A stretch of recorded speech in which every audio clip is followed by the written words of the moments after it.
I was a Minecraft YouTuber in middle school, and I like had some friends that I thought were like my friends, and then I told them about my Minecraft channel, and then they told everyone. How did your experiences with bullying shape your approach to self-improvement and growth? You know what? I'm sick of like this like headspace I was in where I was kind of just like, it was a very big lifestyle switch. That's probably my strongest suit in Valorant, I'd say, is my like ability to see the game for what it is. How has your perspective on body image changed? Hello, you beautiful people. Welcome back to the Long-Term Podcast. I'm your host, Advin Villa. Today, we have NAIT students in chemical engineering technology who spends his free time lifting, studying, and playing collegiate esports, Dawson Crowe. We will discuss how bullying has inspired growth and change, how collegiate esports works, and the day-to-day challenges and work that comes with it, how the gym has impacted his self-image and respect. Everyone, welcome. Sweet. This is Dawson Crowe, everyone. Welcome to the Long-Term Podcast. Appreciate you having me, man. Yeah, so tell me a little bit about yourself, man.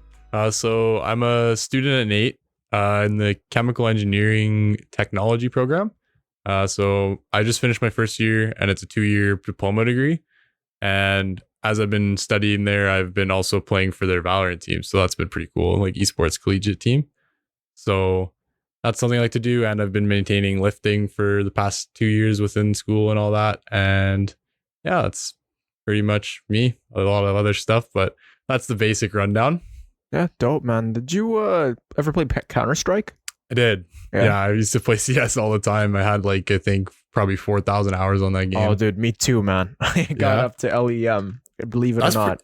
Yeah. That's pretty good. But that was before they made it harder, before everybody started playing CS. That's fair. But still, that's still a pretty good rank to achieve in that game. That game is hard. Dude, it's tough, man. Yeah. Because I peek the corner, bro, and just get popped. Yep. Those guys are all like just pure aimers. Like they don't have any hesitation. They're hitting you in the head. It's crazy. Do you still play? Like once in a while I'll play with some of my like friends who still play, but it's very occasional. I probably haven't played it in like about a year. But it like converts. Like I see a bunch of Counter-Strike players also play Valorant, and Valorant players play Counter-Strike, and they're in both games they're just phenomenal. Right. Yeah. So Valorant's different in the terms of like the ability play.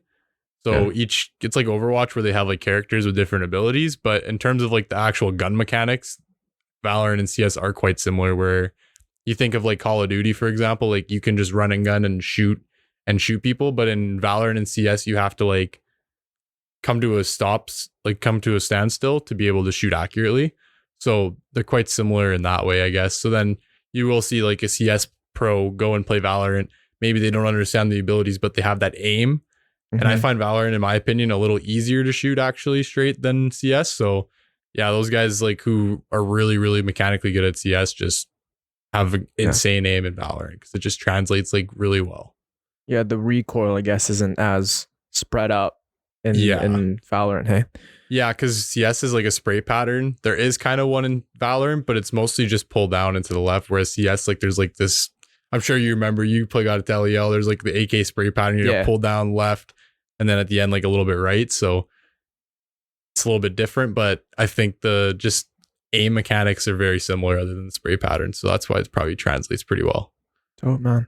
Yeah. So, how bullying inspired growth and change. I mean, I don't know how people could bully you, bro. Like, it's too nice of a guy. No, thank you. But, it was just different times. I mean, like, I'm not trying to say like I gave them a lot to bully me on, but there definitely were like reasons that I got bullied. Like, it wasn't like, you know what I mean? Like, I just had things that were very vulnerable for me to be bullied for. Doesn't make it acceptable by any means, but so it's unfortunate. It does happen. It does. Yeah. How did your experiences with bullying shape your approach to self-improvement and growth? So I would say those like self-improvement and growth came from a place a lot of the time, especially at the beginning, from insecurity standpoint. So especially when I was like just starting the gym, like I kind of just like was like one day, you know what? I'm sick of like this like headspace I was in where I was kind of just like kind of coming down on myself and being like, I can't do anything about this. Like I have bad genetics and all this. But then I was like one day, you know what? Like, let me see what I actually can do about this. So I started going to the gym, started like take caring of myself in other ways too, like washing my face every day, like just like general like self-care things, like making sure I'm taking care of myself in that way too. Yeah, and I think those definitely came from a place of like like insecurity and kind of just feeling like, you know, down on myself a little bit, but also just knowing that I feel very confident about myself as a person, like personality wise, I feel very confident, but in terms of like my actual looks, it was a long coming for me to feel like I can be proud of how I look and how my body looks and all that stuff. Were you an easy target? In when I got bullied, yeah. Yeah. Yeah, so I definitely was bigger when I was a kid. I wouldn't say like I was like necessarily fat. I was just a little bit chubbier. So it was kind of that in between body, if you know what I mean. Like those people who aren't like, you wouldn't call them like fat, but you wouldn't call them skinny either. Yeah, yeah. But I still got that like pick on for it still. And just, yeah, that was one thing. Another one was actually, I was a Minecraft YouTuber in middle school, kind of funny. And I like had some friends that I thought were like my friends. And then I told them about my Minecraft channel. And then they told everyone. And then everyone kind of just knew and started like flipping parts of my videos and like making showing fun it of me. around, thinking they're like the funniest guy. It's like, yeah. Bro, if they actually put themselves there, I mean, when you're a kid, right, you can't really, they can't rationalize that, but the hustle is there, man. Like even as a kid, when you put yourself out there, man, like a lot of those kids don't get it, don't get the grind, you know, of like seeing your content creator and being a fan of a content creator and going, oh, what if I can do the same thing? Like I was the same. Like I was grinding Roblox, bro. Yeah, exactly. But luckily, I didn't make videos, and I was very proud of my creations. And if other kids were to shit on it, I probably wouldn't be the same. No, it sucked. Yeah. Yeah. The big thing was like, I don't know if you know, like, do you ever watch Minecraft YouTube at all back in the day? You're in there. You know, like Beijing Canadian, all those guys. I've heard of them. Yeah, I so know. like I was big into those guys. Minecraft? Like, yeah, people like that. So I was big into those guys. So then I was just like, it really wasn't even me trying to blow up or anything. It would literally just be me trying to like do something for fun. I thought it was for fun. Memories, man. Yeah, like, it was just like like that cute kid just doing stupid crap. Like basically that. Like it was just recorded on Bandicam, terrible quality videos, but just posting them because it was fun, right? Yeah. And then I thought it was awesome, and then I show my friends, and then they tell people, and everyone starts making fun of them. It just kind of ruined it for me. So then I stopped. It sucks. That's definitely like one thing. Like kids are just mean, man. They'll find that thing that like gets to you, and then they'll use it against you if they can find it. Bro, I am a believer of the human mind is at its meanest in kind of the initial development phases, elementary, middle school, high school. I have never had such bad interactions. I know, right? Like in adult life compared to like my middle school life. Like I remember talking to buddies now and looking back onto what they've said to me and kind of what I said to them and going, why would we say that to each other? And why would we make fun of that person? And it's just kind of that bandwagon effect. And yeah. Do you still talk to the kids? Like some of them I've made good with. Like I definitely like I said, I told you when we had our chats, I definitely broke out of my shell grade 8. I kind of was just like, you know what? I'm done. Like, this is stupid. I'm not letting people get to me anymore. Stop letting it bug me. And just kind of like, if people were going to talk crap, I would talk crap back. Like, I'm not taking it anymore. Thank you. So I did that. And then I'd say then grade 8 and onward, I started just like, I got a lot of good friends around me. I had a lot of friends that were people that priorly didn't necessarily bully me, but were there laughing or didn't stop it, if that makes sense. So like I never became friends with any of my actual bullies, but I didn't necessarily keep away from people who were like not stopping that from happening, if that makes sense. So in a way, yeah, like I definitely am friends with a few of the people that watched it go on. So I don't hold anything against them. It's like, I think people change. And like you said, like that's a very weird time, weird space for your mind. And people definitely don't make the best decisions all the time with that, I find. What mindset shifts helped you turn negative experiences into motivation for personal change? Personal experiences. Like the negativity. A lot of kids would absorb the bullying. I know for me, when I experienced a lot of that negativity, I still hold on to that stuff, you know, because you seem to be very chill about it. Like I don't absorb, I don't feel any resentment or any kind of negativity towards what has happened to you. In fact, you seem like you're grateful that it happened. It taught you. Yeah. In a way, I feel like it definitely shaped me as a person. I became much more empathetic and like understanding of people's scenarios. Like I feel like when I see people getting like shit on, kind of like I recognize that, and I'm like, even if my friend's doing it, I will usually step in and be like, or take him to the side and be like, dude, this isn't cool. Like, leave the guy alone or leave the girl alone, whoever it is, right? It definitely changed me a lot. And I don't think I feel like resentment. I definitely still feel those feelings of like insecurity from it sometimes. Like, say, like even in high school, a little bit like acne bullying as well. I went on Accutane. It's gotten a lot better. But even stuff like that, like if somebody points out my weight or like my acne or something like that, it definitely still like sets off a trigger in my mind. Like, you know what I mean? But in terms of like actually resenting what happened to me, I've definitely broken out of that and been like, you know what? It happened.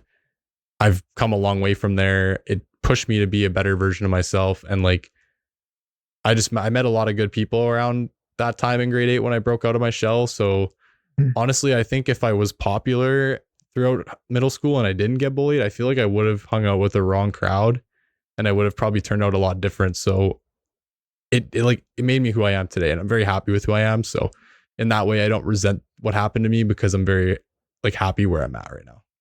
That's incredible, man. I'm glad that you developed that mindset, because we had mentioned it, that right, the hero and the villain, right? Kind of they have the same origin where, like it's by Donald Miller, and villains and heroes have the same backstory. The villain and the hero are of pain. The difference between the villain and the hero is one thing: how they respond to the pain. The villain says, "The world hurt me. I'm gonna hurt it back." The hero says, "The world hurt me. I'm not gonna let it happen to anyone else." And you see this with, worst case scenario, school shooters, right? For sure. They're bullied heavily. It's kind of the same background. And instead of going, oh, like, I don't want this to happen to anyone, because it's such a negative feeling, and you end up going home and you end up regretting, or not regretting, you end up really having so much tension going to school. Yeah. And then you have all these superheroes, like even Elon Musk was like heavily bullied. Yeah. Now, did he let that be his demise? No, he's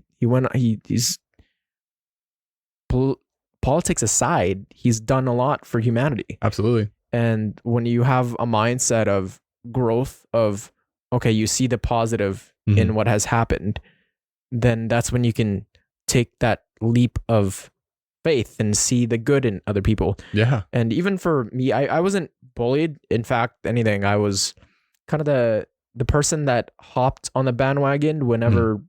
It's usually the way it worked for my school was, whenever someone was mean, they were the ones that would get ganged up on. Right. Like, I thought that was how it worked for schools. Right. But I guess not, because ever since hearing a bunch of people's stories, like, I guess bullying is still a bit rampant. For sure. Yeah. Like one kid would be just having a bad day, they'd lash out, and everybody would just pry that person. Oh, really? Yeah, that's what would happen. It would be kind of like reverse bullying. Like if you were, let's say you and I were in the same class, and you were being mean to me because you had a bad day or something, everybody would gang up on you. Oh, wow. Yeah, that's just the way it worked for our. Where did you go to school? St. T's. St. T's? Yeah. Oh, it was the same as me. Yeah, the previous one. before they kind of submerged Not into. the one across from Sherwood Park Mall. Yeah, I also went to that, but right after. Oh, okay, I okay. went to the one that's New Horizons now. Oh, okay, yeah. Yeah. But Huh. yeah, bro, it was we were a smaller class, but Yeah, fair enough. yeah. What about you? You went to Madonna? I went to St. Teresa across And from then- the mall. And then, but that's only 5 to 8. So grade 5 was pretty good. I had a good school year, like transitioned with all my friends from my elementary, Father Caleb Kearns. Then I don't know what happened. Like something just very much shifted, and just 6 and 7 were like just straight getting picked on. And like what you're saying about the villain and like how it felt like with like the school shooters, how like they didn't want to go to school anymore. Like that is like I never felt like I was going to shoot up the school. I'm not that kind of person. But the feeling like not wanting to go to school, like I'd get home and I would like seriously just like go to my mom and cry, because I was just like, I can't do this. Like I don't want to go to school. This is like, I was just in such a bad mind at that time. Grade 6, 7 it started to ease up, but grade 6 was definitely my like peak of just like I could not do it anymore. Like it was horrible. Yeah. I'm sorry you had to go through that, man. Oh, it's all good, man. But now you're surrounded by good people, and now when I do conversate with you, it's you make people feel welcome. You make people feel human, and that's such a big skill, because not a lot of people can create that energy or atmosphere, and you've certainly come a long way since that time. Hey, Thank I'm you. sure there's a lot of like support in it too. Hey, and the love from the family and home life, and definitely to get to anywhere. I'm a believer of we can't do this alone. And certainly you said you had cried to your mom, right? And it's just, and then they give you advice and you use that advice. And certainly on the toughest days for me, I'd go up to my parents and ask them for advice. But I always wonder, what if I didn't have parents? You know what I mean? Like No, exactly. Then I think of gratitude and how thankful I am. And exactly. It's I think shifting the mindset to positivity and good is always, it's tough. I know it sounds so cliche. Just focus on the positive, bro. Yeah, exactly. Very hard to do that sometimes. Even like my mom would always tell me when I came home and did that, she'd be like, well, just like stand up for yourself. And I'm like, I would always tell her, I'm like, I don't know. Like I didn't know how at the time, right? Like they had me through, like they put me through Taekwondo, so I knew how to physically defend myself. But I never really, I don't think I ever really had any physical torment. Like I never had physical abuse at school. Bro, like there's no physical isn't that popular anymore for our generation. It's worse. There were never fights at all. I actually want it to be more physical, because that way you could actually just get it out and you could actually defend yourself. But if it's like social media is into play, gossip, it's like we're all girls now. Exactly. It's just, I think that's a lot of how men or boys operated in elementary and middle school. The iPods. And looking back, what advice would you give to someone currently facing bullying and struggling to find their confidence? So I think the first step is to just recognize who the people are that don't treat you that way. So what I did in grade 8 is I took a step back and I'm like, okay, who am I trying to be friends with that is not a person I should be friends with because they join in on it or whatever? And who's a person that either takes a backseat or actually has said something to stand up for me? And then I just thought about that.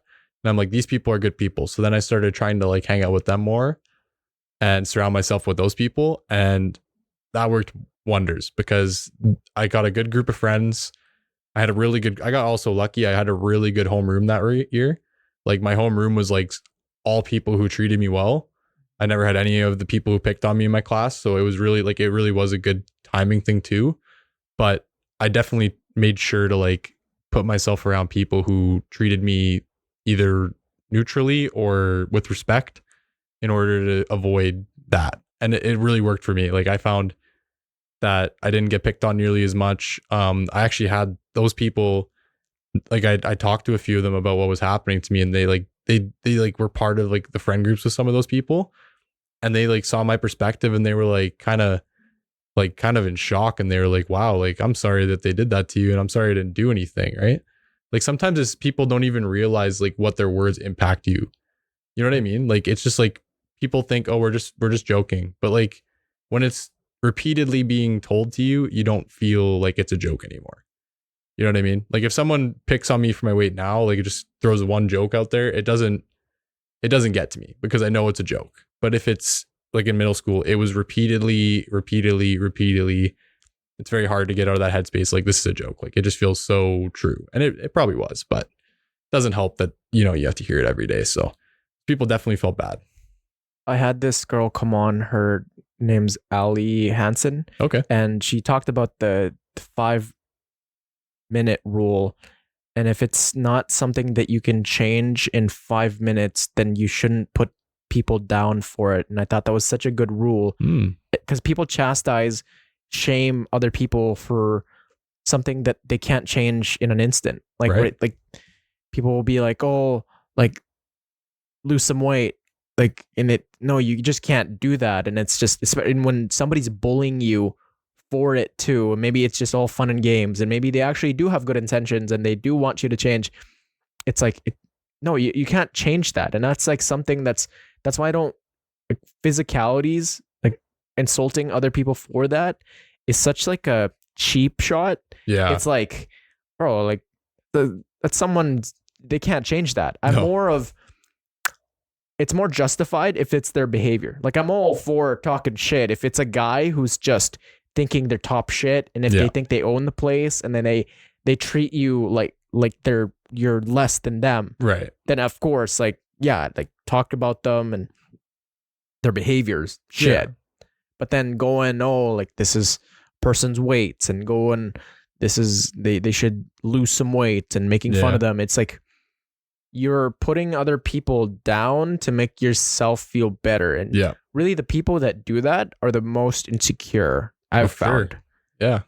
I think nobody in the right headspace like does that coming from a place of comfort and satisfaction and contentment. Yeah.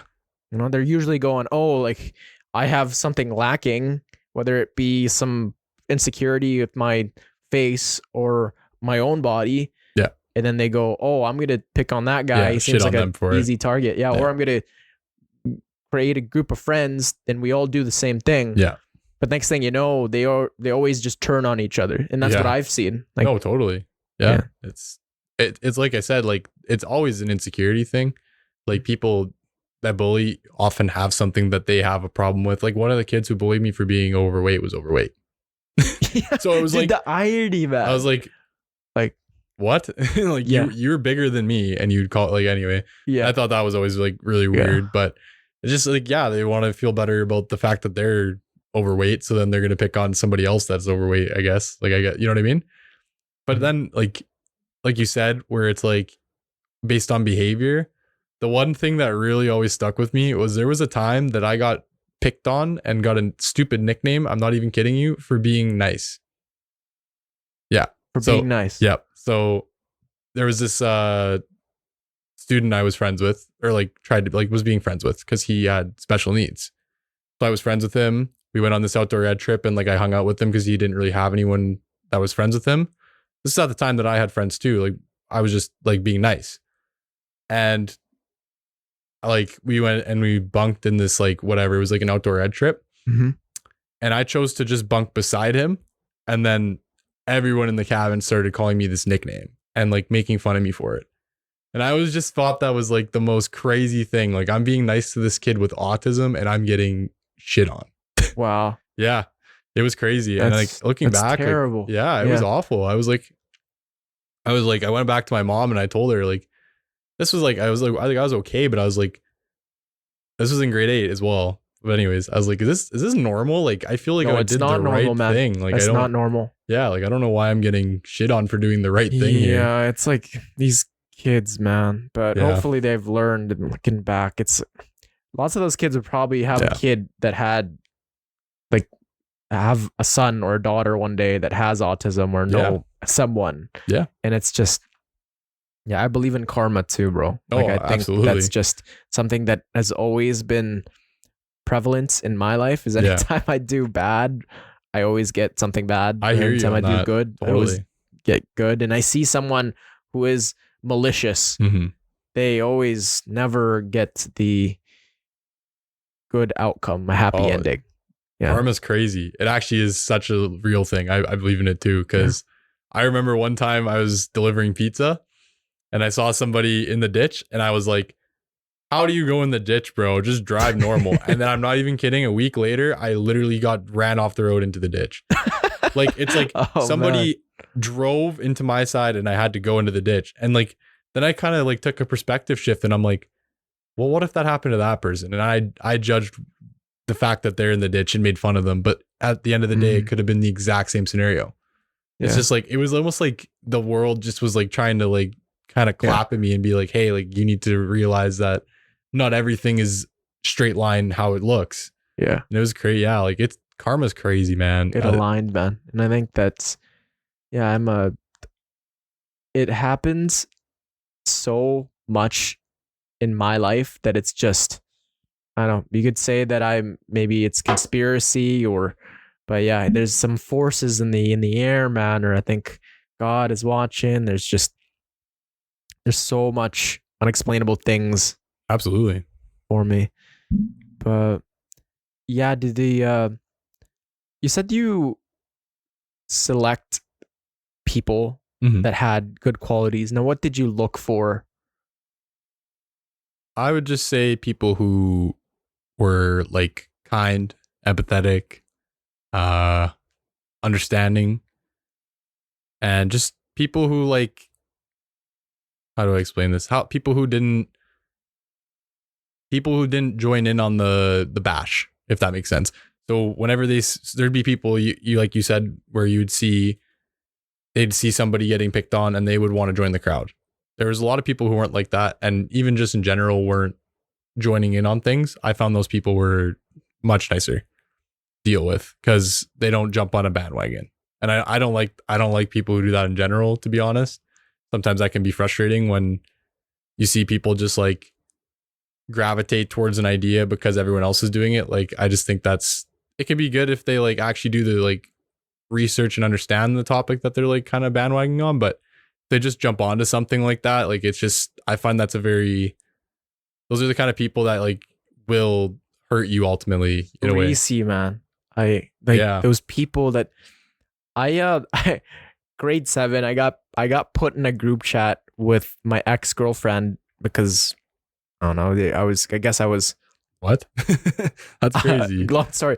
I got put in a group chat with my ex-girlfriend because I didn't take the breakup well. Let's just say that. Yeah, fair enough. And so she was a popular girl and there was like 10 of them. And one of them was one of my friends. One of them, like, I texted all the time, and yeah, she was nice and we were kind. We've been friends since like grade 3. Right. And everybody was going, oh my gosh, Advin, like, you're a terrible person, just joining in.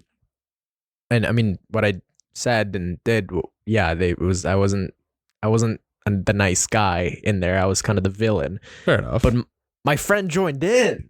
Like, oh, really? Yeah. So I'm like, oh, geez. Like, that was such a bad feeling for like when one of your friends who you thought was like a good friend, you join in, or even injustice. Like, even I say the people that don't do anything, they're just as bad. Yeah, totally. Because injustice by inaction is still an action in itself. Absolutely it is. And like, you gotta own that. Like, you can't just sit on the sideline and then chime in when things get juicy, right? Yeah. I just think that's like, I don't know. I think it's interesting anyway. But then again, though, there's the side of, okay, what if it gets dangerous? What if it gets, because I guess the people that don't jump in, they're scared of getting their reputation ruined. If they're scared of being put, and let's say it's physical, they're scared of getting punched in the face. They're scared of kind of associating with you. And if it's a real friend, like an actual real friend, if you see them getting harmed, whether it be emotionally, physically, spiritually, if you like stand up fucking for them.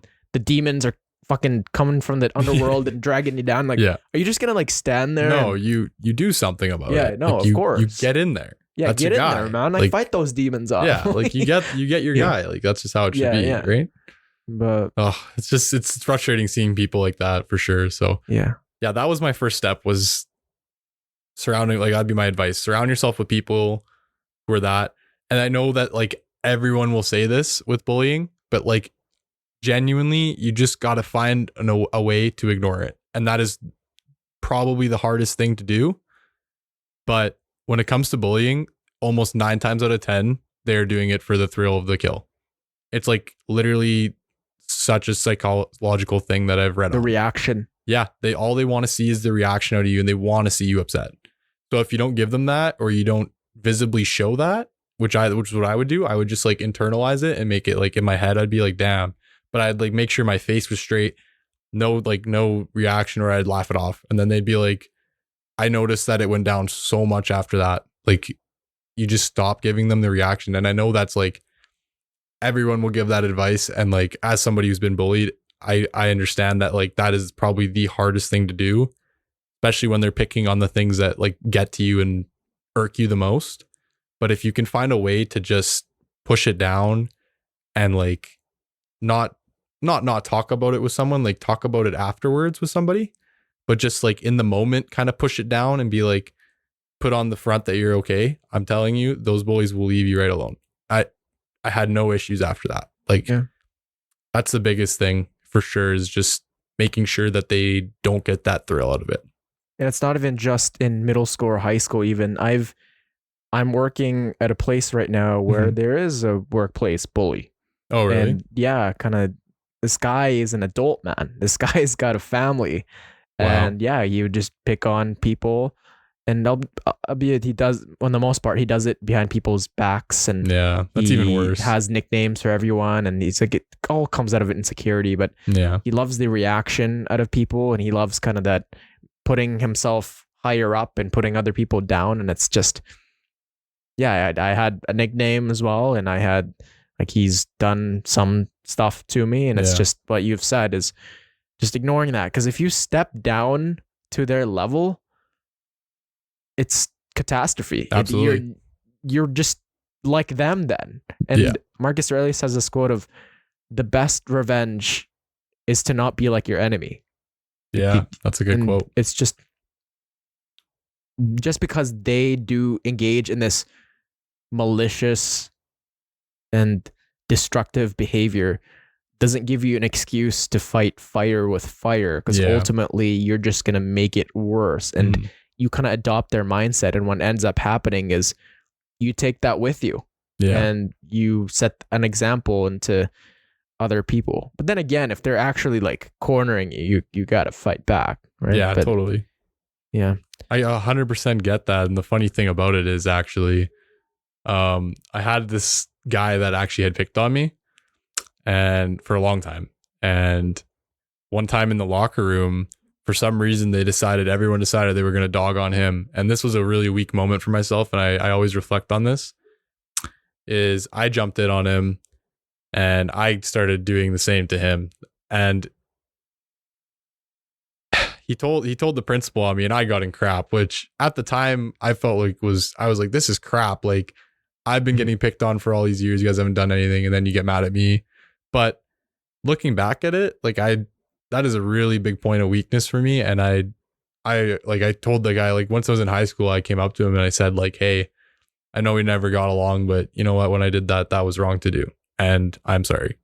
Because no matter how somebody's treated you, you shouldn't be the victim and say, hey, this is happening to me, and then go do the same thing to someone else. True. If it was one-on-one and he was crap talking me and I did it back, I think that's fair game. But the fact that he was getting laid on and I joined in on that was not okay. And that's like, even like I said, that bandwagon thing, like just jumping on the train, like that was one of those moments for me. And I definitely look back on that and reflect and be like, yeah, that was not a good thing to do. Bro, but it takes so much courage, and it takes a lot to be able to own up to your mistakes. And you know what, I gotta admit, like, I was a bit of a bully in middle school and high school, and I've gone to some of the victims and I've apologized. No, that's all you gotta do. majority of them take it well. I'm like, hey Yeah. man, and actually some of them have been on this podcast. Oh, nice. Yeah. There you go. And some of them, just I feel really bad and I regret it, and sometimes I just reflect on it, and it's just it's a horrible feeling. Hey, Yeah. and looking back and going, I made that person feel that way. The only reason I realized that too is because stuff got really heavy for me, Yeah. and like things in my life just got out of whack, and I Yeah. was in that place where I felt debilitated and I felt miserable and hopeless.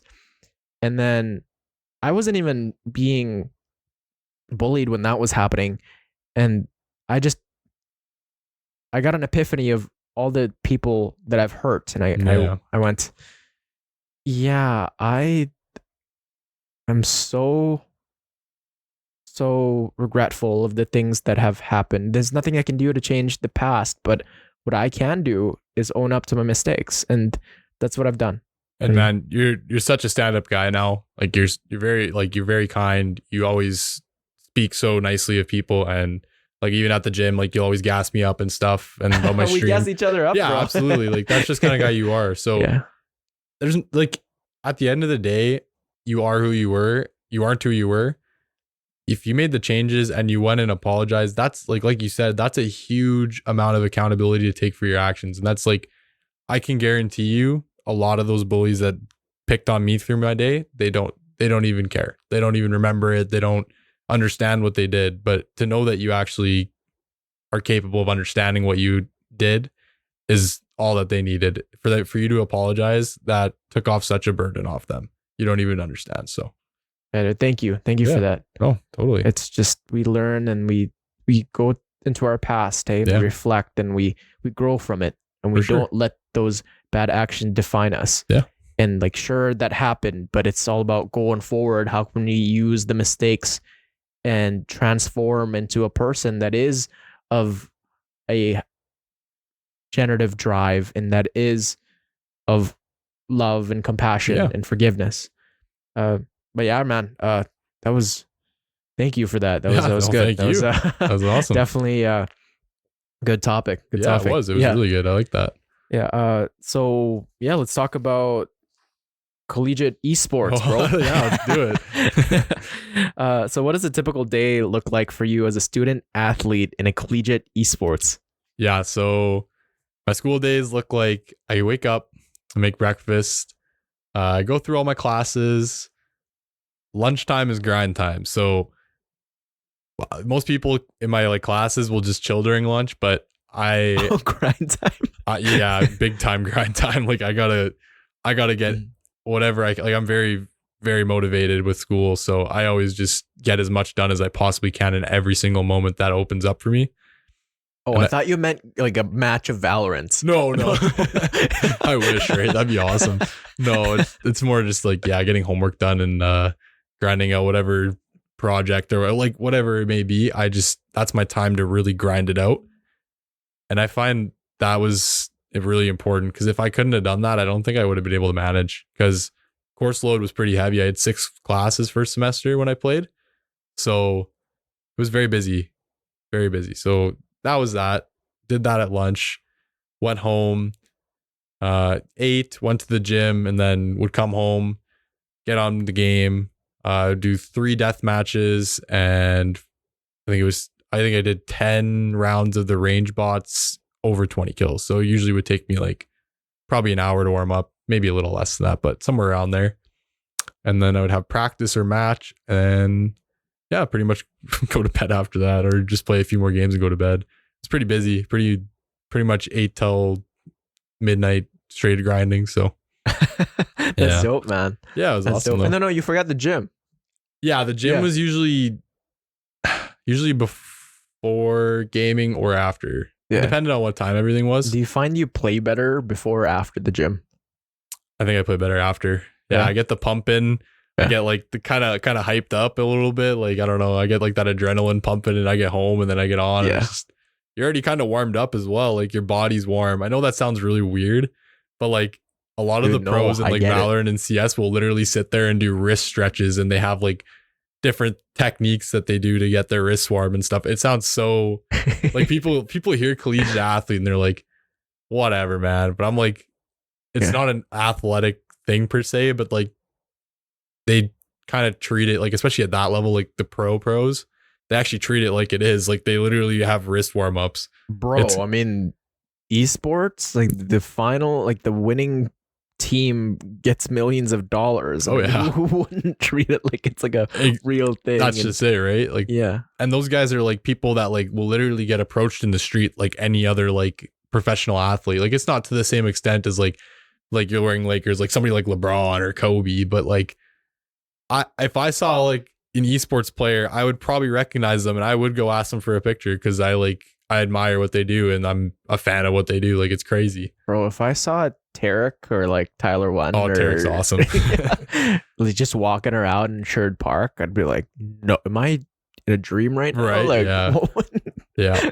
Like I know they probably get it a lot, so I'd just be, okay, I have to, man. Like I know you get this a lot, but I need a picture. Yeah. You know, you're one of your biggest fans. Yeah, dude, it'd be awesome. Yeah. I've never had the luxury of meeting anyone like that, but I definitely, like, if I did, I would 100% take a picture with them. Like, it'd be so cool to me. Like, I think that's awesome. Yeah, that'd be dope, man. Yeah. On a random day, like you go to West Ed or something, yeah, they're just there. Yeah.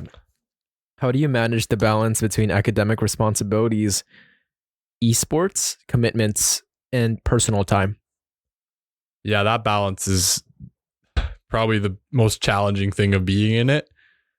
Especially with the social time aspect, like I was telling you, I don't really get a lot of time. It's pretty much school, gym, Valorant.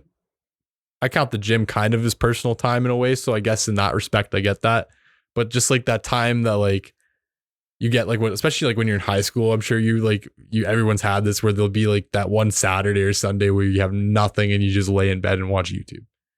You don't, dude. like, that was every weekend for me in high exactly, school. like, right? I'd play 12 hours of League or CS. Yeah, or exactly. Same with me. Yeah. So it's like going from that, especially during COVID, like there was so much time on my hands. Like I literally would just do nothing. Bro, and I had this guy named Bryce Bowen. He was actually on the pod too. And okay, we just played League of Legends, I kid you not, for 12 hours every day during the pandemic or COVID. Yeah, exactly. Like that's how it was though, right? Yeah, but bro, it was a good time. Like, absolutely.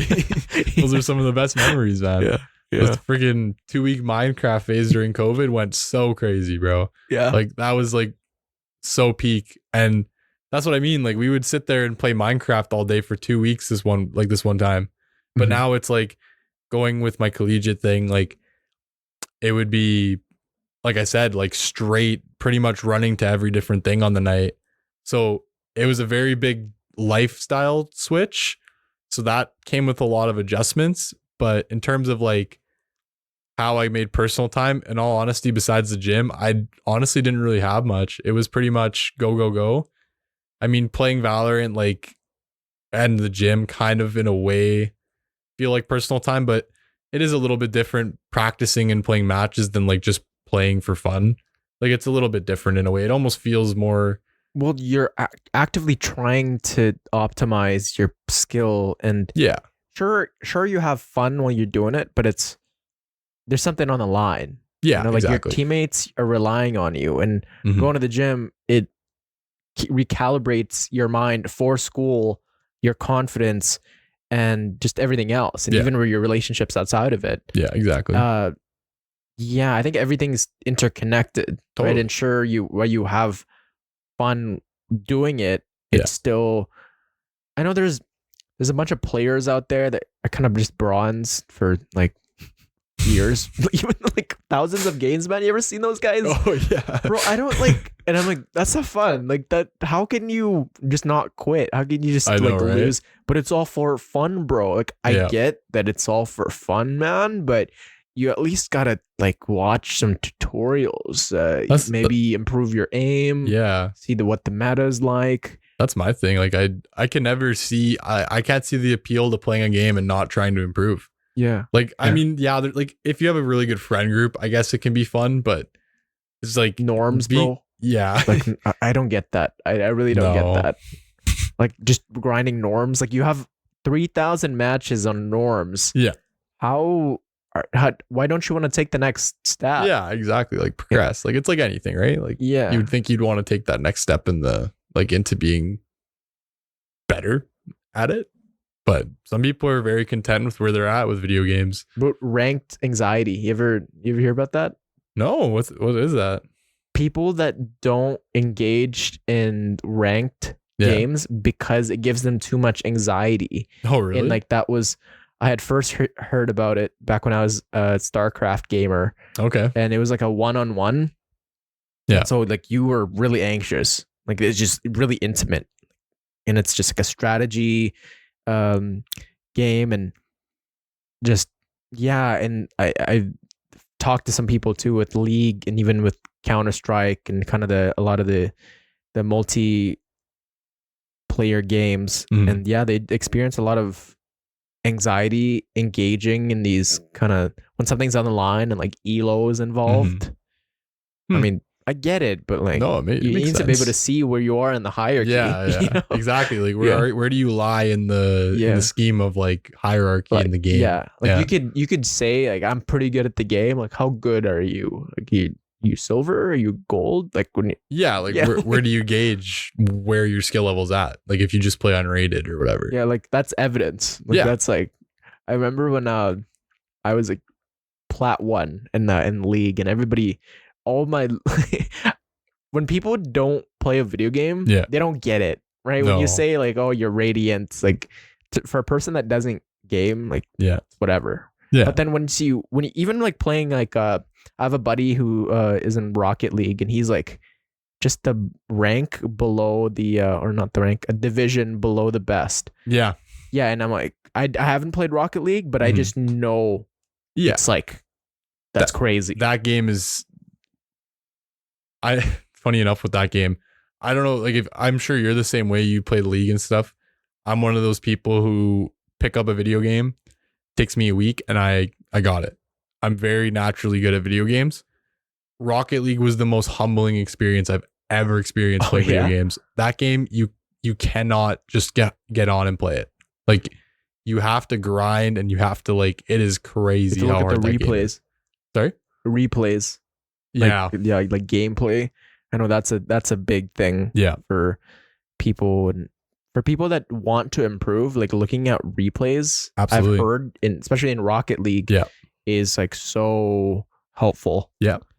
Our team does a bunch of that as well with scrims. So we'll often either I'll stream it or somebody will record it and we do what's called VOD review and we watch the game back and we look at like moments in the game where we maybe didn't do as hot as we wanted to and we kind of pick apart what we can do better next time.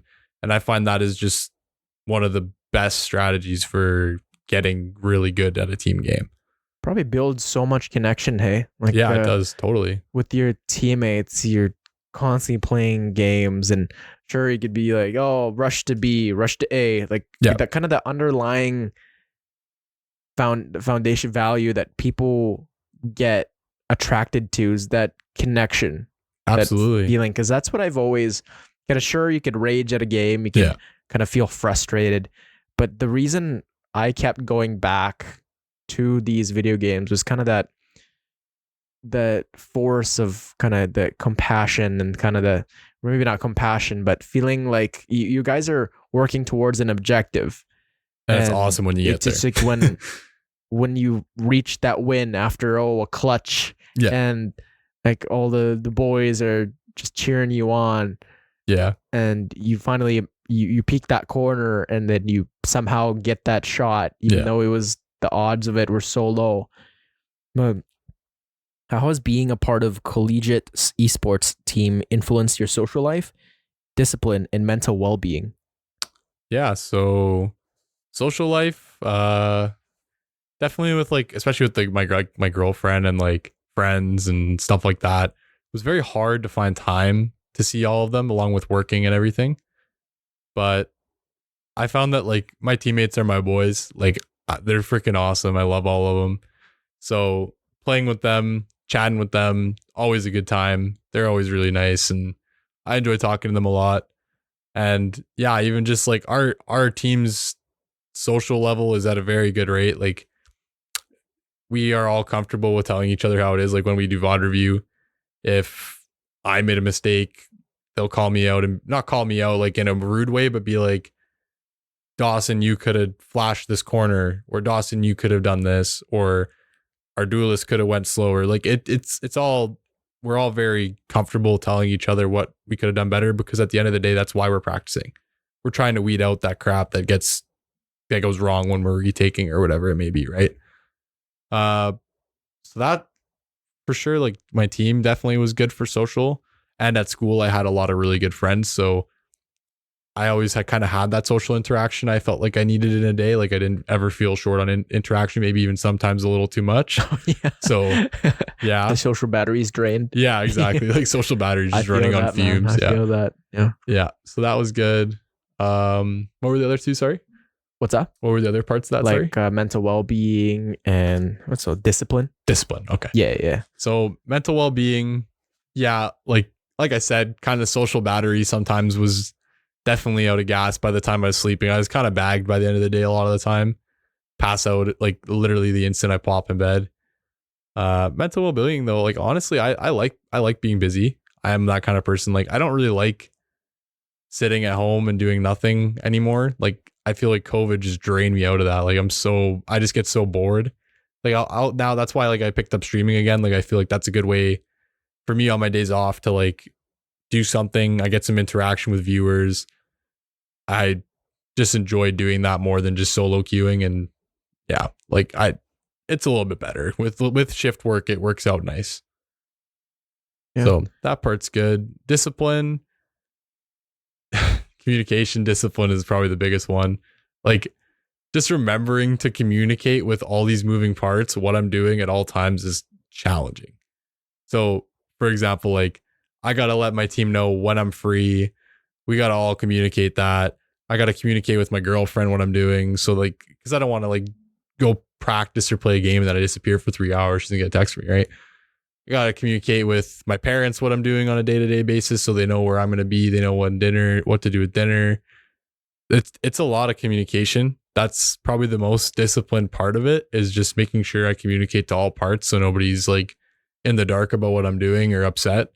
That's a big thing, as well as discipline in terms of like practicing every day is another one. Like I think definitely life gets in the way sometimes. Things can be like, I might have that final exam tomorrow, but I have a big, like we had a game against UCLA last semester or first semester, and in the same week I had midterms. So that was a scramble because we knew UCLA is going to be really good because that's like a huge school, right? Like they're like, compared to NAIT, yeah, it's a lot bigger. It's a lot more of like a mainstream school that you've like seen sports team play for, stuff like that, right? So definitely a lot more prep there. And with midterms, it definitely became stressful to keep my discipline, keep my practice reps up. So that was pretty challenging at times.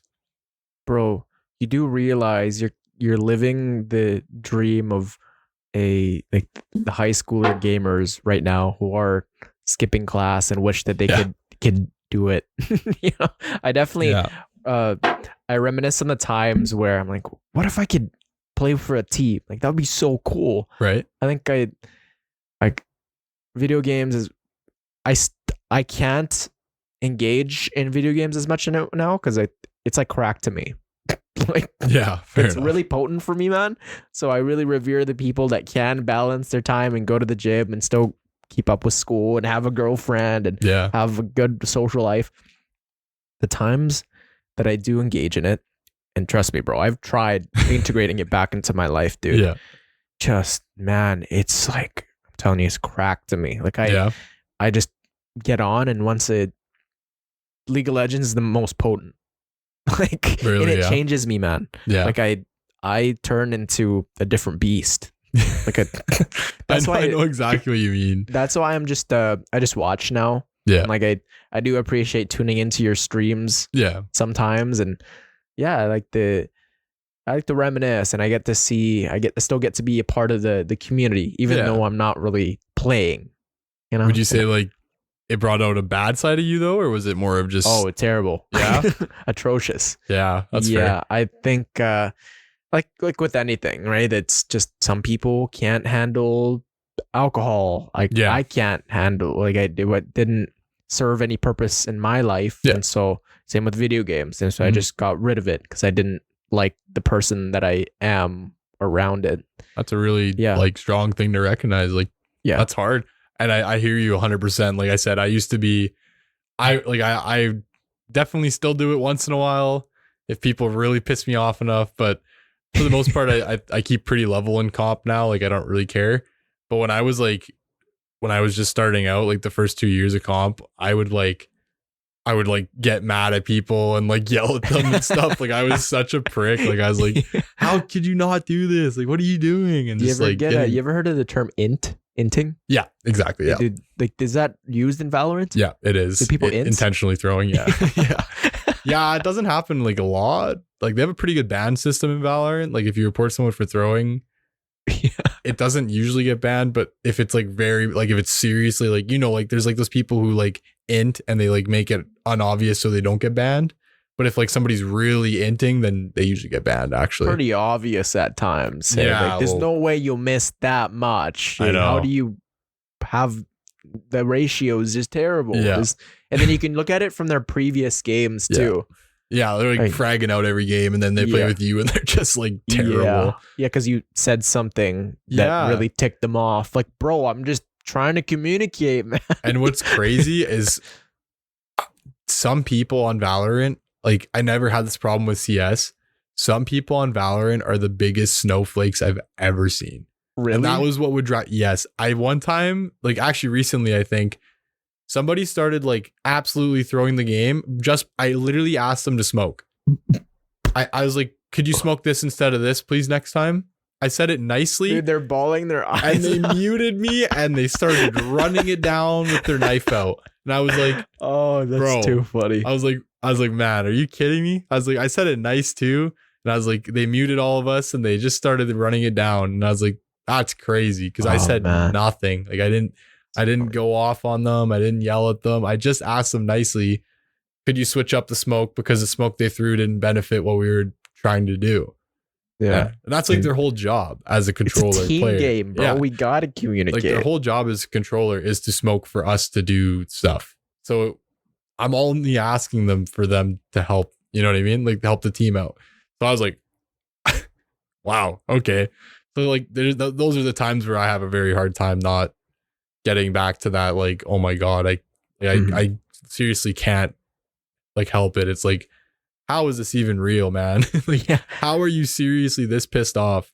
Yeah, I feel a great people would benefit on a higher elo if they communicated better and relied less on viewing a team game as a solo game. Because you see all these top fraggers that can just aim super well, just their accuracy is just top notch, but they have anger problems or they can't communicate as well, and then they just think they're the protagonist and then of their every team single play just game. suffers so much. It's like, no, like, you got to cooperate with. If we're gonna go B, you have to communicate that you're not going B, and if you just go A, like, you're not trying. Some people just try to clutch the entire time, and it's like, that's not the way it goes. Absolutely not. No. Yeah, you gotta.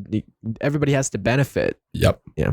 And that's the big thing with Valorant. There's like the different roles. So there's this controller player, which is like smokes.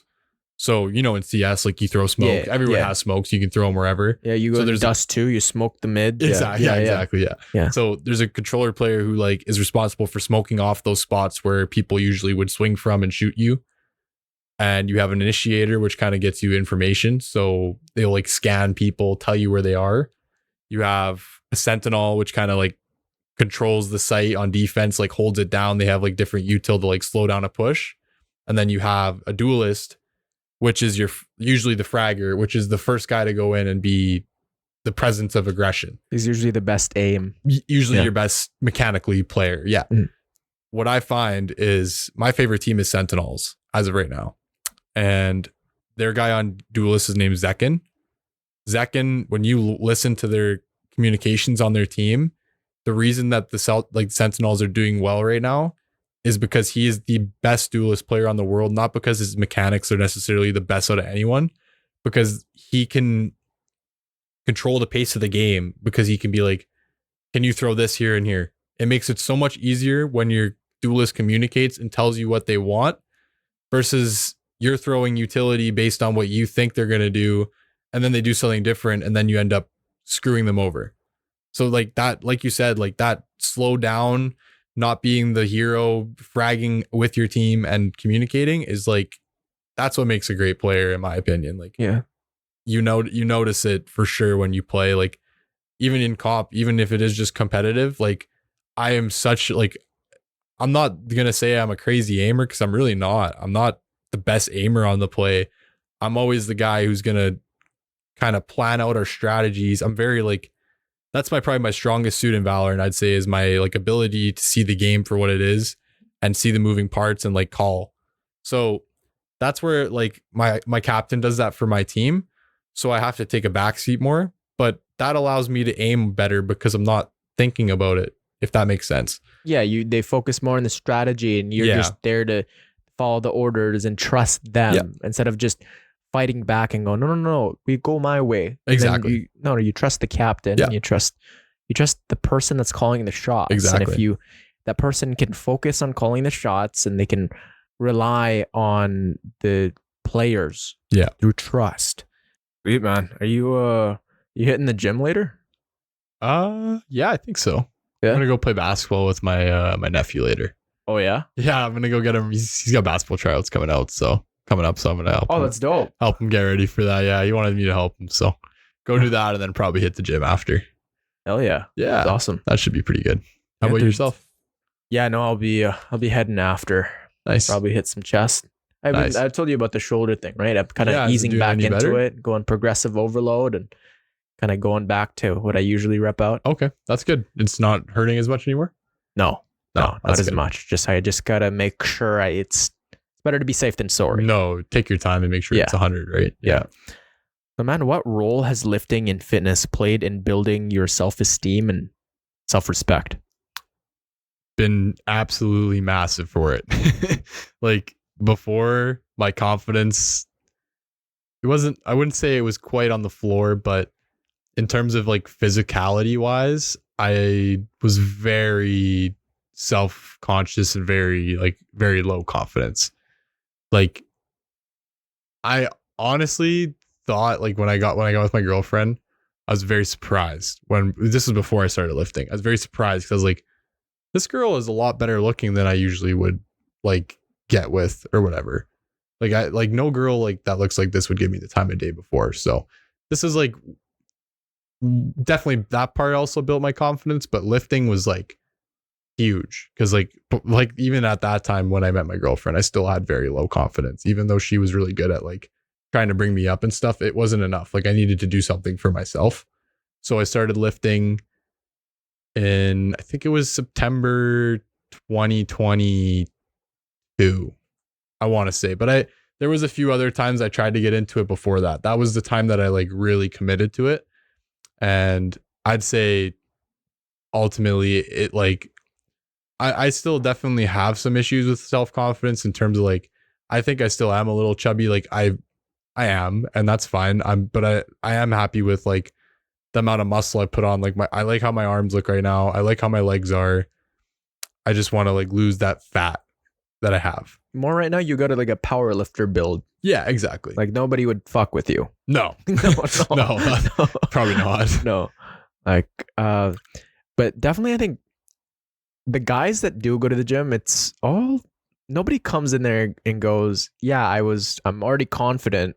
I'm just gonna work out just to work out. Like I feel very rare. A lot of guys all of the guys I've talked to go there because they were insecure about their bodies. Yeah. I know I was like, I really wanted this girl to like me. Bro, I went to the gym, man, and that's all I wanted. I wanted this one girl to like me. And actually, I just talked to her like a couple months ago. She's with really? another guy now, but you know, like good couple, but Nice. Yeah. but yeah, I worked out 4 or 5 months. I got huge, man. Yeah. And what ended up happening was, yeah, she didn't notice me, but the boys started noticing me. It's so funny with that. That's like my girlfriend says. She's like, I don't have to worry about you looking at other girls. You're only looking at the dudes. And I'm like, but then again, you hit like a fitness threshold though that the girls do notice. yeah. But Totally. then anything past that, and it's just nobody really cares the numbers or like how big your biceps are. It's like they really only care about like if you're fit. You know, that's like if you go to the gym. That's really it. That is for most part. Yeah. That's For the most part. Yeah. Yeah. And how has your perspective on body image changed since you started going to the gym? So I would say before I started, definitely had the very negative body image in general on myself. Like I was like, society's probably at fault for that, both for guys and girls. They push this like, oh, for the girls, you got to look like this and you got to like look like these bikini models on the freaking Victoria's Secret ad or whatever. And for guys, it's the same with like the Calvin Klein models, for example. Like, bro, if you look at any superhero movie right now, yeah, exactly. It's just that's the body. They like, got a look six at pack. They got that crazy Captain jawline. America. Like look at Wolverine and Deadpool. Yeah. Like those guys are D's. They're all just super fit, super cut, super like this, like almost unrealistic to be attained. And bro, that's 5 times a week at least, and for years, for a decade. Yeah, absolutely. And you're probably never even like you'll come close, but you won't get to that level. Well, and it is like people will always say genetics is an excuse, but genetics are a thing. It's not to say that you can't. Genetics don't make it so you can't progress. They just have a there's a ceiling and there's a floor. Like my ceiling is I don't think I'll ever be probably 6-pack really lean unless I would have to do a lot more than say some other people. Some other people would have a little bit of an easier time with that. But on the other end, I've built off a lot of muscle and I have a really easy time building up muscle. So there's like a balance to things, right? Like everyone has their own kind of genetics. Like I'm sure, do you know Matthew Sulit? Yeah, I do. Yeah. That guy has crazy genetics. He does. Bro, I haven't seen him in a while. I know. Where I has haven't he been? either. He doesn't go. I don't know if he goes anymore. I'm not really maybe sure. he's just getting huge somewhere else. Yeah. But he obviously I'm friends with him and I'd see him, but then we'd see people I'd work out with him and we'd see people from high school and they would literally ask him and me if he's on a cycle. Yeah, because dude, I thought he was in a cycle. His development in like a year was up, bro. It was crazy. Yeah. He went on mass gainer and stuff, like nothing like steroids, but like he's taking mass gainer and stuff. So that stuff does help. But even still, like the amount of progression that he had in that time, like he has super good genetics because his ceiling is like way higher than mine. Yeah. Because he also had a pretty thin waist with the crazy built shoulders. Like he had the Dorito build. And some people can't attain that. Like I don't think that's a possible build for me, to be honest. Maybe it is, and I'm experimenting with that, but I don't know. I think it's definitely one of those things where body image definitely is pushed by society, and then you try to kind of get there. And I realized over time, like I don't think that is how it should be at all.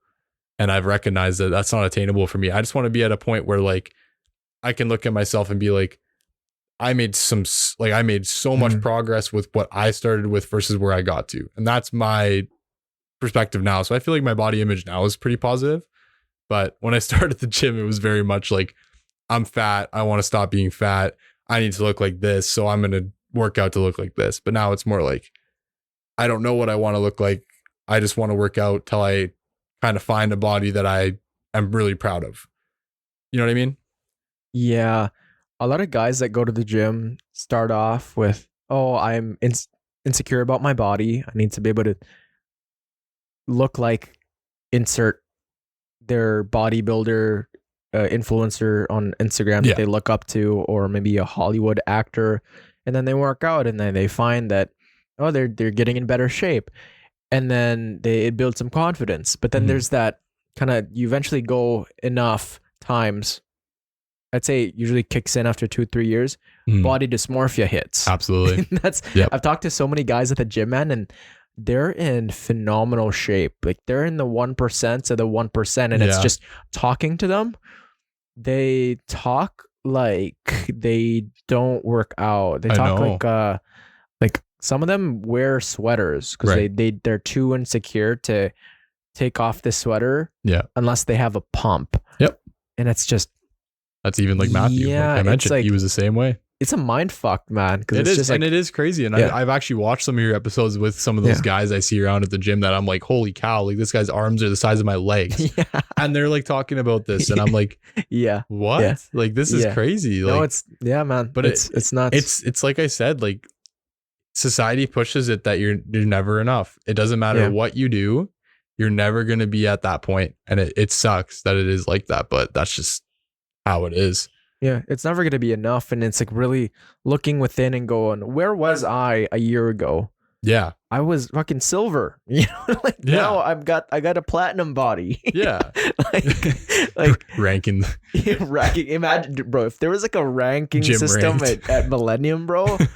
Oh man, that would sick. Cause a lot of body. That would cause a lot of issues, probably. Yeah. I'm higher ranked than you. Yeah, you're ranked than you. Oh my god. You're silver? Yeah, I'm gold. Bronze. Yeah, gold. Like how would you even, would that be like the size of their bicep? Would that be the numbers? Yeah, I feel like like there's nothing to measure fitness. There would be different, like for numbers and for aesthetics. Yeah. I feel like those would be different ranking systems. It'd have to be. That's what I mean though. Like, see, like even just say, like talking about this ranking, like we're trying to figure out how to rank it, but how do you rank it? Because it's impossible. Because like you'll see the guy at the gym that doesn't hit legs, and like they have like a freaking crazy upper body, but then they have chicken legs. Yeah. You know what I mean? And then you're like, okay, well, where would they rank on the system? Because their upper body is probably in the 1%, but then their lower body is probably in the bottom 1%. So where does that person rank? And you don't even know if they're healthy. For all you know, they could be eating Dons every night. They're just extremely shredded. But if they go up a flight of stairs, they're in just out of breath. They can't breathe. Yeah. Or they can't reach their back. They can't wipe their ass. Like, stuff like that. Like I think now I still kind of do. I really care about my body. Yeah. I wish that wasn't the case, but I'll really hyper focus and like on little indentations and compare myself to other people at the gym, and I'll look at my arms and I'll go, oh, they're not good enough. I'll look at my skin but it's just, I know a lot of guys are much worse, and I'm just thankful that the body dysmorphia that I have, it's not to the point where it is kind of, I need to seek therapy for it. Yeah, like you can like sit there and be proud of yourself sometimes. Yeah. It's like, not to the point where it's like I need help from a professional. Yeah, like I know exactly what you mean. Like some guys, I talk to them and I'm like, you're like so like in shape, and you're talking this bad about yourself, and I'm like, well, are you okay? Like, and I'm not like bagging them for having their feelings. Like, of course they're valid, and I get it, but it's just very surprising. It's not like a bad thing to have those feelings. It's just, for me, it always surprises me. I'm like, really? But it's like, then I think to myself and I'm like, well, like realistically speaking, when I started in the gym, I was like that. And I like completely had that negative mindset where I was like, I look like shit. And it wasn't like I had at the beginning, like before I started lifting, I had thought there was nothing redeeming about how I looked. And that's pretty horrible. But now I look at myself and I'm like, you know what? There are things that I'm proud of in myself, and there's things I want to improve on. I think that's exactly where it should be at, because you want to improve. You're not stuck in like that really cocky mindset where you're like, oh, I look perfect, whatever. But you're also not like, I look like shit. Like there's a balance, right? Like you want to be at a point where you're trying to develop, but you're not kind of just shitting on yourself at the same time. Yeah. I remember couple of years ago, that was around the time you started hitting the gym. Yeah. And that was also around the time I met you. I went to you guys went to Overclock, and I went with Ray, and then I started seeing you at the gym soon after. Yeah, bro, I see the glow up, man. You even had like a different hairstyle. Thank you. Yeah, I appreciate that. Good, man. It's a lot of effort based, and I think for guys like us too, hey, where it's like not like some Calvin Klein model looking guy. No, right? It's exactly. just, I'd say there's a blessing in that, because you actually have to work at being attractive. You actually have to work at being of high value, and you're the partners that you attract, they're the people that notice that effort based Absolutely. actions. Yeah. Whereas if you just look handsome, just straight out of the womb, Yep. you already got a fucking jawline, you're already in a suit, and you're already like there's no kind of pay, like kind of satisfaction in that. Because I feel like it's great that I'm an average looking guy, man, because then I can just work on my charisma. Like Totally. I have to be funny, or else like I won't have kids my genetics won't be passed on. You know what I mean? Yeah, I know exactly what you mean. Yeah, like I feel like it's better because I'm sure, like, if you're like you're saying you had to glow up too, and I've definitely seen it since I met you even too. Mm-hmm. Me and you both. I would say like we both came a long way. Yeah. I don't know if you I'm sure you feel the same. You will talk to people you haven't seen in a few years, and they're always like, "Holy hell! Like you look so good. Like you look way better." And like that's a really nice feeling. Like, yeah, it's nice to always be born with that and like be like, oh, everyone's complimenting all the time. But once you haven't, like, you're not attuned to that complimenting, and then it starts happening, that's when you're like, wow, I must have actually done something right here. Like, this is crazy. Like, yeah, I remember that, like, going to the bars and stuff, like when I turned 18, and like, then I wouldn't see anyone. And then I went out again for the first time when I was like 20, and I saw a bunch of people from high school, and they were like, who are you? And I was like, they're like, Dawson? And I was like, yeah. And then they're like, dude, like, what the hell? You look so good now. I'm like, oh, thanks, man. Like, I don't think I look I was very surprised. I didn't think I looked that much different, but I've heard it repeated to me. So, I mean, must be something different at least, right? So, no, it's an awesome feeling. Some piece of advice is you don't say that to women, because I had this girl who was a bit bigger in high school. I said that term. Yeah. Like, you look so good now. She got really offended. Were you implying that I didn't look good in the past? That's what she said to you? Yeah. Oh. I'm like, no, that's not what that's what I meant, but like, that's not, I don't know. It's just like, she just didn't take it well. Your intentions were genuine though. Like, but she did have an amazing glow up, man. Yeah. And I feel like, just popped up in my head. Fair enough. Yeah, no, and that's it, right? Like, you never know how you're gonna make people react. That's the scary thing with anything like that. Like, that's why I honestly avoid saying those things, because some people just like come off like, oh, like I didn't look good then. And you're like, well, I wasn't saying that, but I'm just saying you look good now. It depends kind of how you absorb the info. I always just like, life is so much better if you take people's compliments the way they are, and you don't add an underlying agenda. That's exactly it. You take it for what they say and not for what you interpret it as, right? Yeah. Like if somebody looks good, maybe they had a little chuckle in the end. Maybe they were actually 90% sarcastic. You just try to choose it as, No, exactly, right? Like, that's why I like, you could interpret almost anything as like offensive if you really tried. A lot of people do, bro. And a lot of people do. A lot of people live in that like victim mentality where they're like, oh, like I'm going to let this bug me because that's what it is. And it's not always like them intentionally doing that. Maybe they have some kind of insecurity or like anxiety around talking to people, but I always try to like tread lightly with that stuff as well. I hear what you're saying, because I've had similar experiences where I was like, oh, like you look good now. And they're like, oh, what are you saying? And I'm like, what do you even say to that? I don't even know what to say now. Yeah. Let me rephrase that. You look good. Yeah, like, exactly. Like, I didn't mean you looked bad then. You just look better. It's not a... Oh, that's a good response. Yeah. You look good before, now you look better. Yeah, there we that's go. how I try to kind of solve it. But even still, some people will stay in there. Oh, what do you... They'll always... For the people that want to look for a red car, they will always find that red car, that color where this just invigorates them and just makes them furious. Can you talk about how physical fitness has influenced other areas of your life, such as confidence in social or academic settings? Yeah, so confidence for sure. Not even just like actually in my appearance, but like I find in conversations, like even just like talking to you at the gym, like me and you have good conversations. I probably come off really confident, but you're very well spoken. Yeah, but if you talk to me like in high school, I never had that level of confidence chatting with people, like not even in the slightest.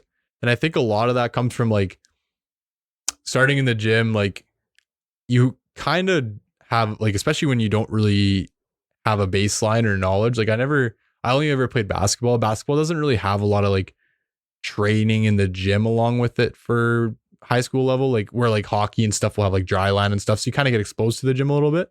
I never really had any of that. So I was kind of going into it raw. And I had like, there was moments where I was like with friends and they would teach me, but then there'd be moments I went by myself and then I'd be like, fuck, I don't know what I'm doing. So I'd have to go and like ask people like that I like, maybe I knew from high school or maybe even just some like once in a while random and be like, hey, like, I want to make sure I'm getting the most out of this exercise. So like, what am I doing wrong? What can I change about my form? And that's like a big thing. Or even just asking for a spot, like anything like that, I feel like is kind of being almost vulnerable, telling people that you don't know what you're doing. But it's like, it brings up your social like confidence a lot, because then if you can do that, like, I feel like you can kind of talk to anyone at that point.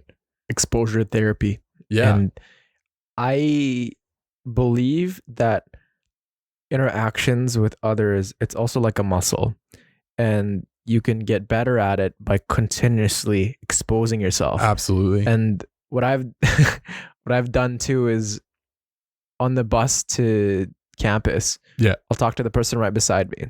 Like I'll just try to start that's awesome. And then, or maybe it's a barista at Starbucks and I'll just chat him up, or it's an old guy that's a janitor.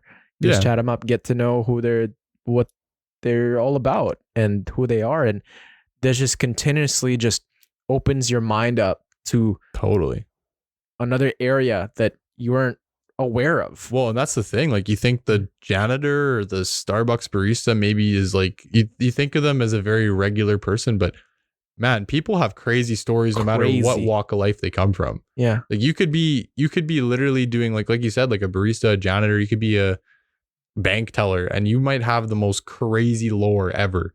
Like you might have some like crazy stories. Like you just don't know. So it's like awesome that you do that. You talk to random people. You probably get a lot of crazy. Yeah. And likewise too. And it's just, I can see the level of the conversation that we do have in the gym. I can tell that, oh, this guy is experienced. This guy knows how to make people feel heard. Yeah. Because listening and like checking in on people and kind of remembering what they said, you do a very good job at that. Yeah. And was that something that you had to sharpen? I would say a little bit, yeah. Like I think for sure keeping track of things can be challenging, but I don't know. You just have to like you just have to care. Like if you genuinely care about the conversation, then those things are really easy to remember, because then you'll see that person and that feeling of like with like your shoulder, like that feeling of like seeing you and being like, oh shit, like his shoulder, is he doing better?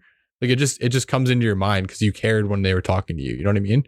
Like, I don't know if you notice, but like I can totally read when I'm talking to somebody about something and they're just not in it. I can absolutely tell every time.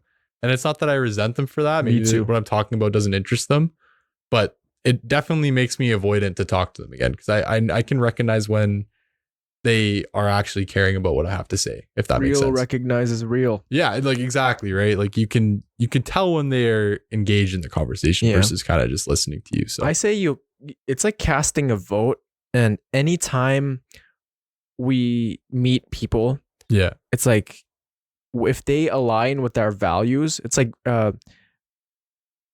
virtue signaling.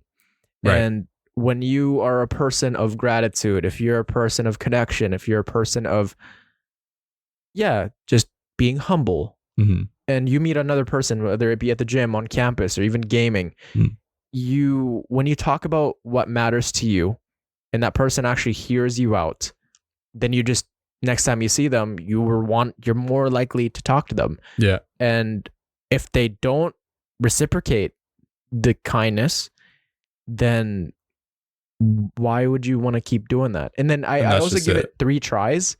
Like if it's a person that they just keep continuously disappointing me and making me feel like I'm not someone that I'm worthy of talking to, then I'm not going to put an effort. Yeah. And what it's done, it's like a filtration system where when I'm benching guys that have good intentions that do want to hear my story, that I want to hear their story too. And it's kind of this Mr. Beast kind of rising tide lifts all boats mentality of you all rise together. My success is your success. Totally.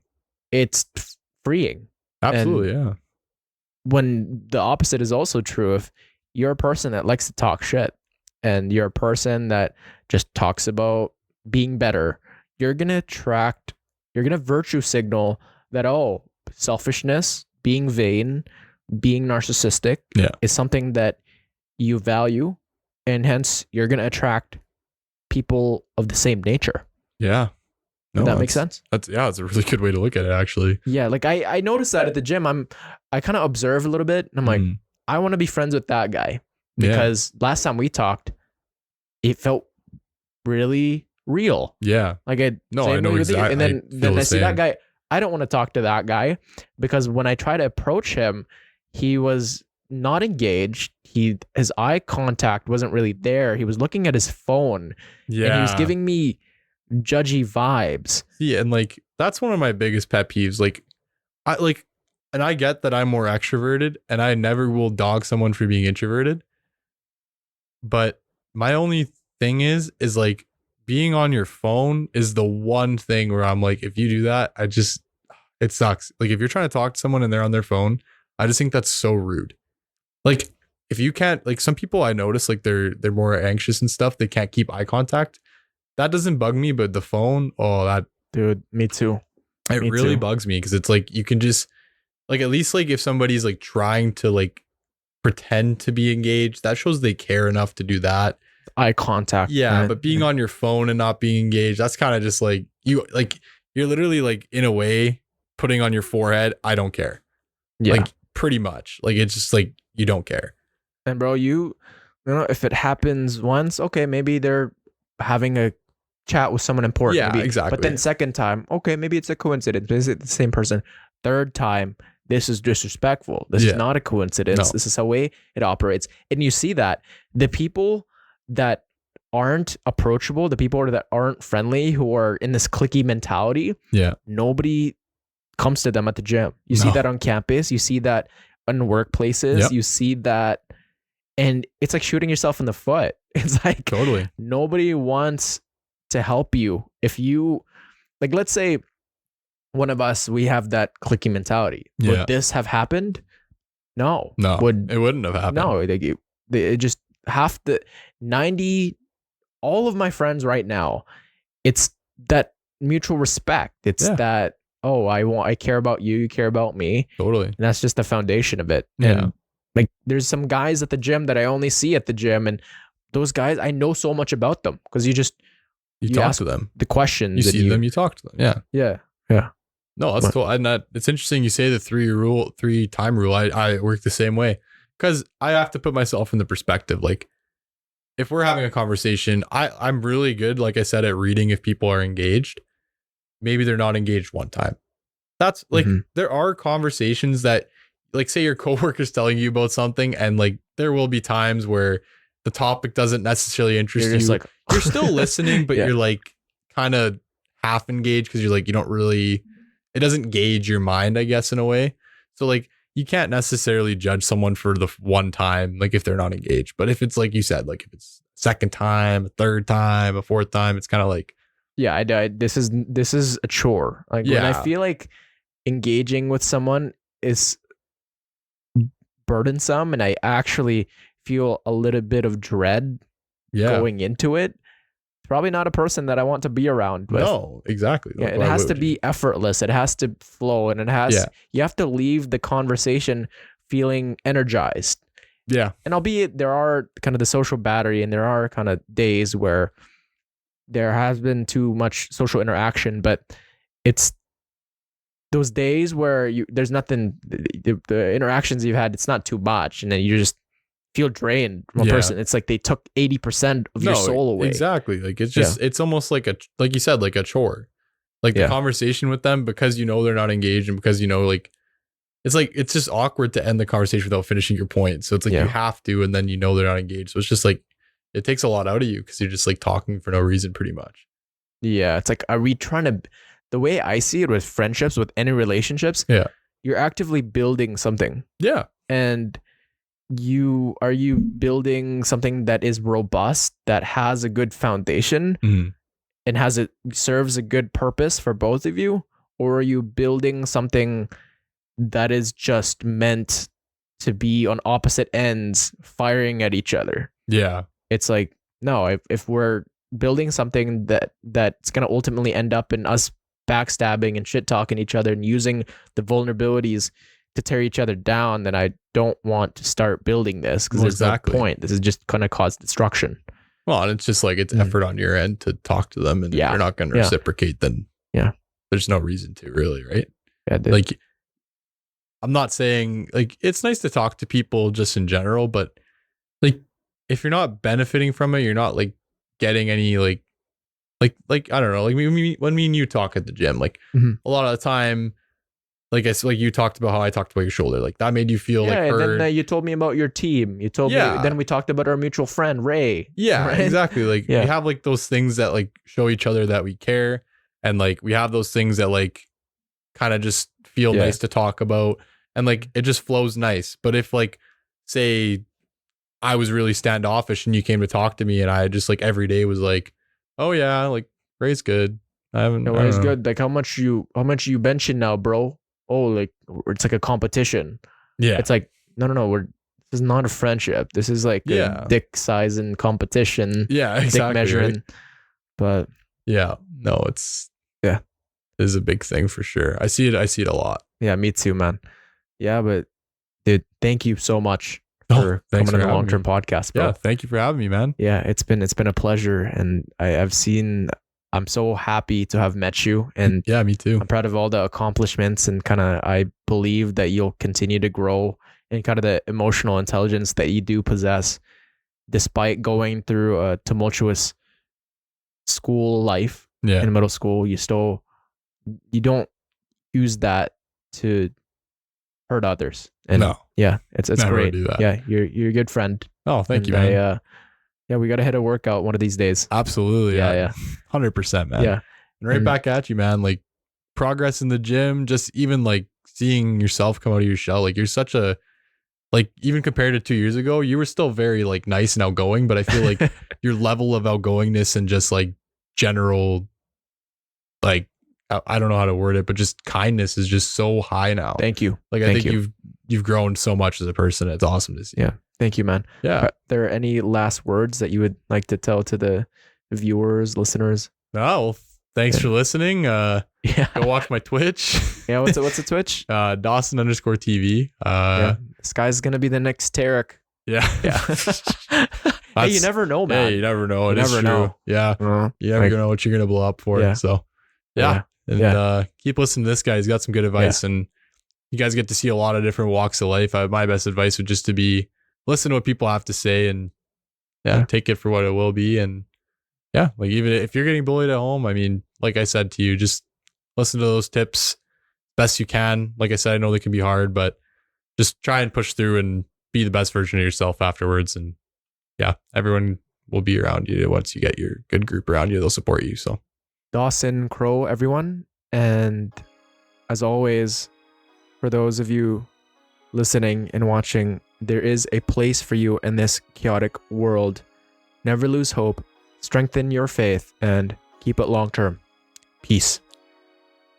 Awesome, man. Yeah, bro.